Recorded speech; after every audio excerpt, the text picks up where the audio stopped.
Finally આજ તો આવી ગયા ભઠ્ઠીથી સામાન લઈને ઘેરે. હવારમાં બેસી ગયા છે, બ્રશ કરવાનું જવું ગયા છે. મસ્ત મજાના સુરજ દાદા બધા સામાનને પોટલા બાંધીને કરી નાખ્યો છે પેક, કેમ કે આપણે જવાનું છે ઘેરે. એટલે ઘરમાં આવી ગયા ને આપણે લાગી ગયા લાઇટ ફિટિંગ ના દોડા બધા છૂટા કરવા. બરોબર છે તો થોડી વારમાં આવી ગયું પિકઅપ ને બધા સામાનને ભરી દીધો પિકઅપ. તો હાલો હવે કરી દઈશું આ ઘરને બાય બાય ટાટા ને આ પઠ્ઠાને ફેરવી નાખી. બાઇકની સેવન થઈ ગયા આપણે ઘર બાજુ હાલ.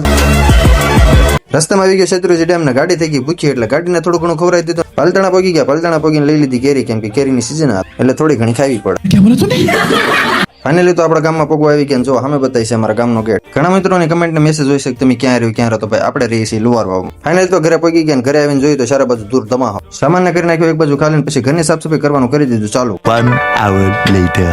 આપણે હવે 12 થી 2 કલાક રખડીને તો ઘરની સાફ સફાઈ થઈ ગઈ હતી હાવ કમ્પ્લીટ. અને બપોરનો જમવાનો ટાઈમ થઈ ગયો એટલે ઘણા દિવસ પછી આપણે બેસી ગયા આપણે ઘરે બપોરા કરો. ઘણા મહિના પછી ઘરે મસ્ત મજાના બપોરા થઈ ગયા. પછી આપણે આવી ગયા ઘડી ખાટલામાં લંબાઈને આરામ કરો. અને જો તમને બધાને બતાવી દઉં મારું ફળિયું, તો જો આ છે અમારું ફળિયું ને ફળિયામાં બેઠા છે મેલડીમાં. તો કમેન્ટમાં બધા લખી નાખજો જય મેલડીમાં. અને હવે પાછા મળશું આપણે બધા આવા નવા મિની બ્લોગમાં.